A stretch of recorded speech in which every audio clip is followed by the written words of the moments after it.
Hello guys, आज मैं आपको द इनविजिबल मैन की कहानी दिखाने जा रही हूँ। Spoilers ahead and watch out. Sicilia जब रात में उठकर अपने हस्बैंड एड्रियन को देखती है, जिसे उसने सोने से पहले बेहोश होने की दवाई खिलाई थी। एड्रियन को छोड़कर भागना होता है। वो भागने से पहले एड्रियन की लेबोरेटरी जाती है और सारे सीसीटीवी और अलार्म सिस्टम्स को बंद कर देती है। वो चुपके से गैरेज जाती है। वहाँ एड्रियन के कुत्ते को देखकर उसे भी आज़ाद करने की सोचती है। इसी दौरान एक कार को धक्का लगने से उसका अलार्म बजने लगता है, जिसकी वजह से एड्रियन की आंख खुल जाती है। सिसिलिया भागकर जितनी जल्दी हो सके बंगले के गेट से कूदकर झाड़ियों में गायब हो जाती है। वो एक सुनसान रास्ते पर पहुंचकर उसकी बहन एमिलिया का इंतज़ार करने लगती है।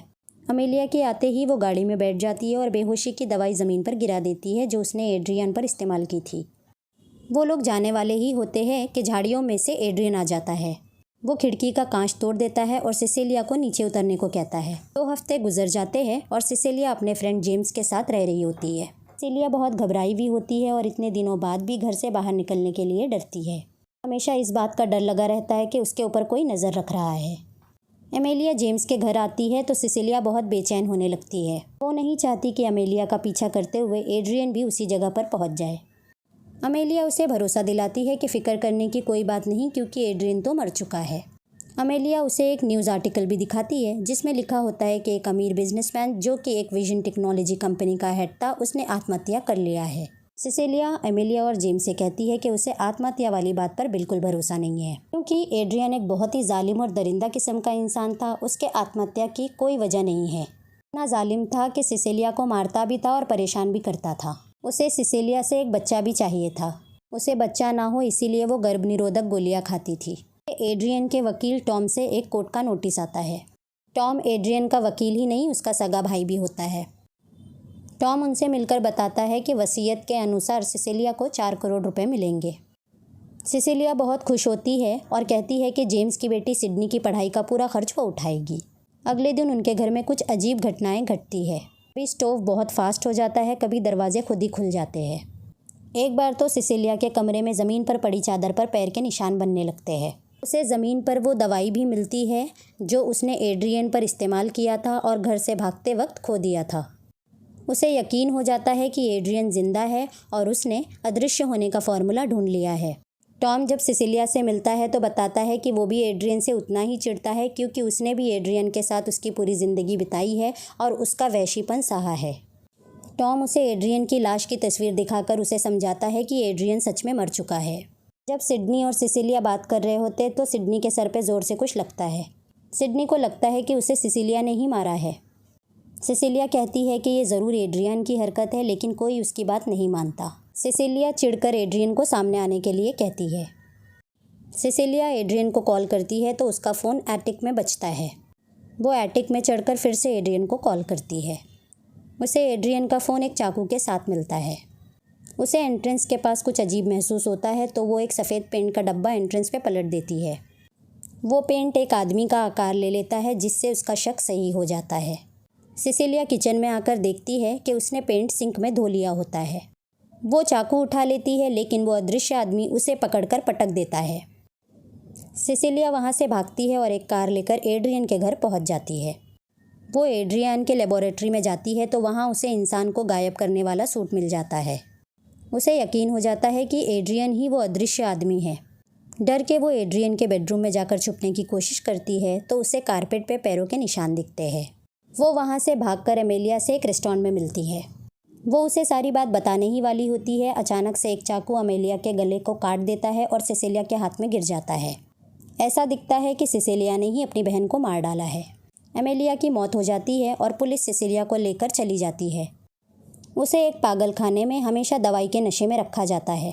जब डॉक्टर्स उसे बताते हैं कि वो प्रेग्नेंट है तो उसे यकीन नहीं होता। कंफ्यूज और शॉक हो के वो सेल के एक कोने में देखती रहती है। जेम्स, जो कि एक डिटेक्टिव है, सिसिलिया की मदद करने के लिए उससे बात करने की कोशिश करता है। जेम्स निराश हो जाता है जब सिसिलिया कहती है कि एड्रियन उस रूम में मौजूद है और असल में वहाँ कोई नहीं होता। जेम्स को भी लगता है कि सिसिलिया पागल हो चुकी है। सिसिलिया से फिर टॉम मिलने आता है और कहता है उसे दिए हुए 4 करोड़ गवर्नमेंट ले लेगी, क्योंकि उस पर कत्ल का आरोप है।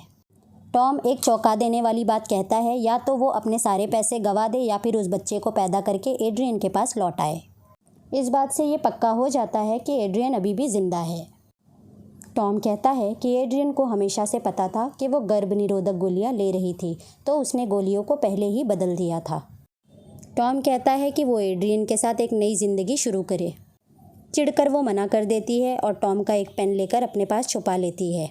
सिसिलिया को सेल में डाल दिया जाता है। वो टॉम के पेन को लेकर अपनी कलाई काटने की कोशिश करती है और कहती है कि एड्रियन उसे और उसके बच्चे को कभी नहीं पा सकता। इसी बीच कोई उसका हाथ पकड़ लेता है और वो भी उसी गायब इंसान का हाथ पकड़ लेती है। वो उसके शरीर में कई बार पेन घुसा देती है, जिससे उस सूट में खराबी आ जाती है। अब सिसिलिया को वो आदमी काफ़ी अच्छी तरीके से दिखाई दे रहा होता है। लड़ाई की आवाज़ सुनकर एक ऑफिसर सेल के अंदर आ जाता है। आधे गायब इंसान को देखकर वो हैरान होता है। तभी एड्रियन उसे मारकर बेहोश कर देता है। इमरजेंसी अलार्म सुनकर और भी ऑफिसर्स आ जाते हैं और एड्रियन उन्हें भी मार देता है। एड्रियन एक ऑफिसर का गन छीन कर कुछ ऑफिसर्स को जान से मार देता है। एड्रियन जब वहाँ से भागने लगता है तो सिसिलिया उसका पीछा करती है। दोनों भागकर पार्किंग लॉट पहुँच जाते हैं। एड्रियन सिसिलिया की गर्दन पकड़कर धमकी देता है कि वो सिडनी को मार देगा और फिर वहाँ से भाग जाता है। सिडनी की जान बचाने के लिए सिसिलिया एक कार चोरी करके जेम्स के घर की तरफ भागने लगती है। बेडरूम में जब आवाज़ आती है तो सोती हुई सिडनी की आँख खुल जाती है।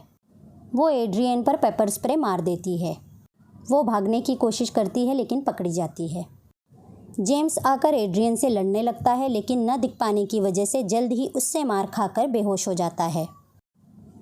सिसिलिया आकर एड्रियन पर एक्सटिंग्विशर स्प्रे कर देती है, जिसकी वजह से वो दिखाई देने लगता है। वो जेम्स की गन लेकर उस पर गोलियां चला देती है। वो जब मर के गिर जाता है तो सिसिलिया उसका नकाब निकाल देती है। नकाब के पीछे एड्रियन नहीं, टॉम होता है। अगली सुबह पुलिस की एक टीम एड्रियन के घर में जाती है। वहाँ उन्हें एड्रियन बेसमेंट में बंधा मिलता है। पुलिस को लगता है कि सारा प्लान टॉम का है और एड्रियन और सिसिलिया उसके शिकार हो गए हैं। सिसिलिया ये बात नहीं मानती और कहती है कि ये सब षड्यंत्र के पीछे एड्रियन का ही हाथ है। वो कहती है कि जब तक एड्रियन जिंदा है कुछ ठीक नहीं होगा। सिसिलिया एड्रियन से घर पर डिनर के लिए मिलती है। वो उसे कहती है कि अगर बच्चे को अपनी ज़िंदगी में चाहता है तो उसे सब कुछ सच बता दे और जो भी उसने गुनाह किया है वो कबूल कर ले। एड्रियन कुछ नहीं मानता और कहता है कि जो भी किया है सब टॉम ने किया है, उसने कुछ नहीं किया। जेम्स घर के बाहर बैठकर माइक्रोफोन से सुन और सीसीटीवी से सब देख रहा होता है। एड्रियन उसे इशारे में कहता है कि वही कातिल है। सिसिलिया बाथरूम में जाके रोने लगती है तो अचानक एड्रियन टेबल पे पड़ी चाकू से खुद की गर्दन काटने लगता है। सिसिलिया एड्रियन को ज़मीन पर पड़ा देखती है। तभी जेम्स भी मदद करने के लिए भागकर आने लगता है। सिसिलिया एकदम घबराकर 911 पे मदद के लिए कॉल करती है, लेकिन जैसे ही सीसीटीवी के फोकस से हटती है वो रोना बंद कर देती है और बड़े ही तसल्ली से एड्रियन को मरता हुआ देखती है। सिसिलिया जेम्स से बंगले के गेट पर मिलती है। जेम्स उसके बैग में गायब करने वाला सूट देख लेता है। जेम्स सिसिलिया से पूछता है कि क्या वो एड्रियन को गुनाह कबूल करवाने में ज़रा भी इंटरेस्टेड थी। सिसिलिया हाँ कहती है, लेकिन एड्रियन पागल था ये भी बताती है। वो पूछती है कि जेम्स ने माइक्रोफोन में क्या सुना। जेम्स सिसिलिया के जज्बात समझता है और कहता है कि कुछ ऐसा सुनाई दिया कि एड्रियन ने खुद को ही मार डाला। दोस्तों, अगर ऐसी क्राइम थ्रिलर कहानियाँ आपको पसंद हैं तो चैनल को ज़रूर सब्सक्राइब करें। वीडियो पसंद आया तो लाइक करें।